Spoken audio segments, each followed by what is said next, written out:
Selamat datang kembali adik-adik di Imam Satria TV. Sekarang kita akan melanjutkan materi pembelajaran kita. Jadi sekarang kita akan membahas tentang simple present tense.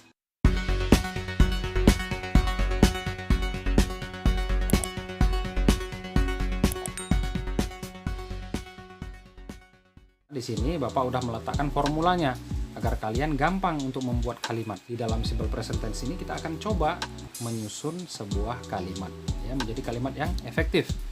Kalimat yang efektif itu adalah kalimat yang bisa diketahui maknanya, ya jelas gitu ya. Ada rumus untuk kalimat positif, lalu ada rumus untuk kalimat negatif, lalu ada rumus untuk kalimat interrogatif atau kalimat tanya. Nah, di sini kita sudah pernah juga mendengar tentang subjek ya, subjek. Kalian bisa menggunakan nama orang ya, bisa menggunakan pronoun, kata ganti orang, juga boleh kata ganti siapapun itu. Ya, lalu di sini ada verb, lalu di sini ada khusus nanti ditambahkan s atau es di kata kerjanya. Selanjutnya objek. Nah, objek ini juga bisa berbentuk benda, sama seperti ini. Ya, bisa berbentuk benda ya, hewan, manusia dan lain sebagainya. Lalu selanjutnya ada complement atau keterangan. Nah, untuk complement ini tidak harus ya, tapi karena kita sedang dalam pembelajaran, Bapak harus menerangkan secara total atau keseluruhannya ya. Tapi kalau nanti dalam prakteknya kalian tidak menggunakan ini, tidak menggunakan complement, itu sudah bisa memenuhi unsur sebuah kalimat.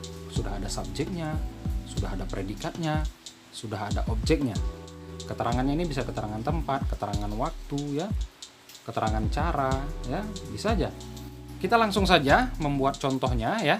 Bapak ingin kalian fokus di sini karena kita hanya akan menurunkan saja. Ya, menurunkan rumus yang sudah ada di sini. Oke, yuk kita mulai. Subjek. Kita buat saja misalnya kamu. You. Subjeknya kita turunkan you. Lalu kata kerjanya minum misalnya. Drink. You drink milk. Biar gampang kita pakai keterangan waktu saja. Kalau di simple present tense kita bisa menggunakan keterangan waktu yang memakai every di depannya. Bisa itu every day ya, atau every night, atau every morning, atau kalian menyebutkan nama harinya every Saturday, every Sunday, boleh. Kita lanjutkan. Kalimat positif ini, dari satu kalimat positif ini, dari satu kata kerja yang sudah kita dapatkan ini, kita bisa rubah menjadi 3 kalimat. Lalu kalimat negatifnya berarti kalimat yang berlawanan dengan kalimat tersebut. Kamu tidak minum susu setiap hari. Nah, itu kalimat negatifnya.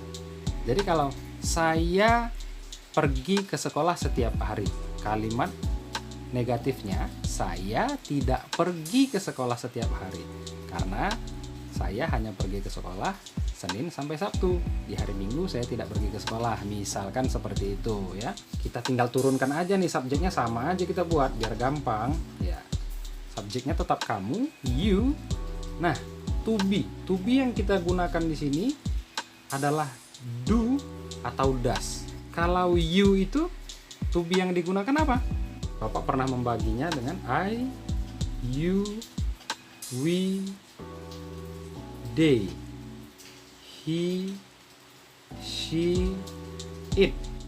I memiliki to be yang sama dengan you, we, they untuk simple present tense, yaitu menggunakan do. Untuk yang she, he, dan it, nanti mereka akan menggunakan does. Kata ganti orang ketiga, he, she atau benda ini, dia akan menggunakan to be-nya does. Seperti itu. Gampang ya. Jadi I, you, we, they sampai situ kalian gunakan do.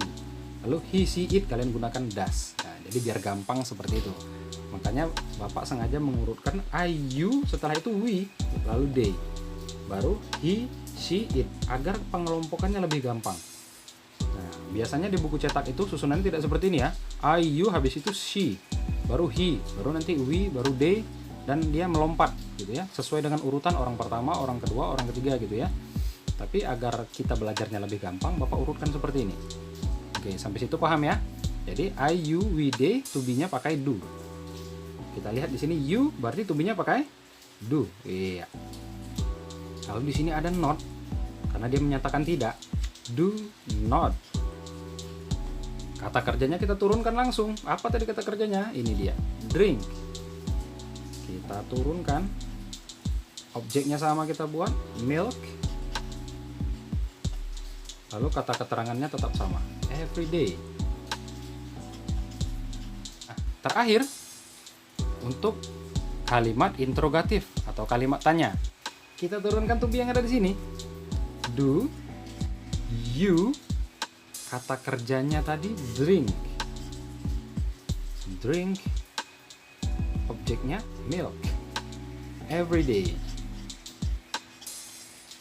Jangan lupa untuk membubuhi tanda tanya. Kalau tidak ada tanda tanyanya bisa salah nanti. Dari satu kata kerja ini kita bisa buat menjadi 3 kalimat. Mudah ya? Untuk tugas hari ini Bapak akan kasih kalian 5 kata kerja.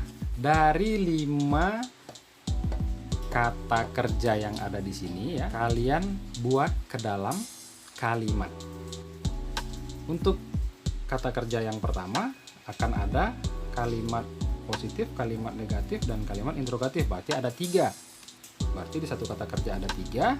Berarti 3 dikali 5 akan ada 15 kalimat yang kalian hasilkan dari kata kerja yang ada di sini.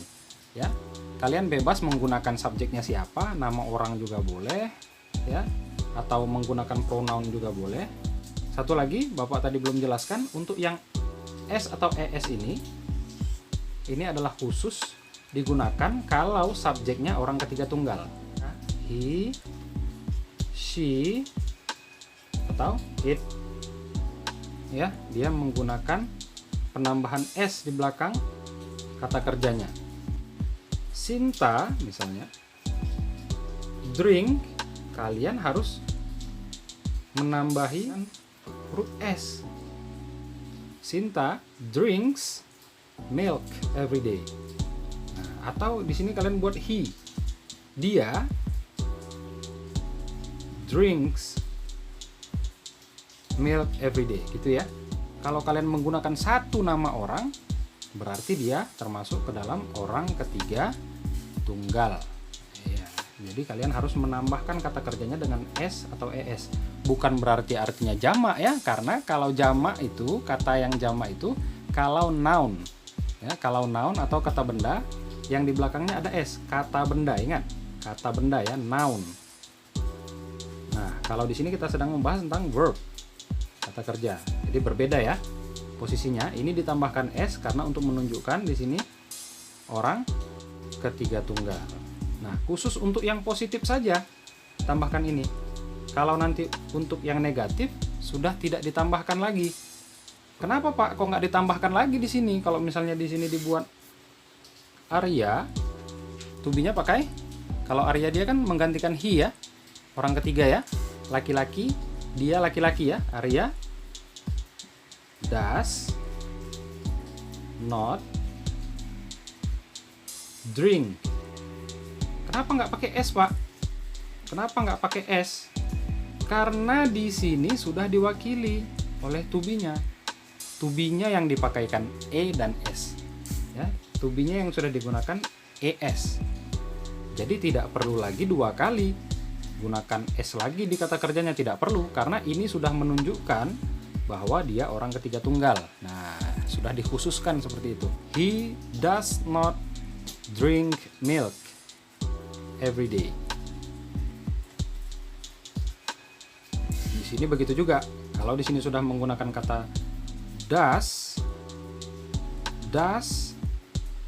Arya subjeknya, drink seperti biasa aja, nggak usah pakai S lagi atau ES karena di sini sudah diwakili. Oke, seterusnya sama.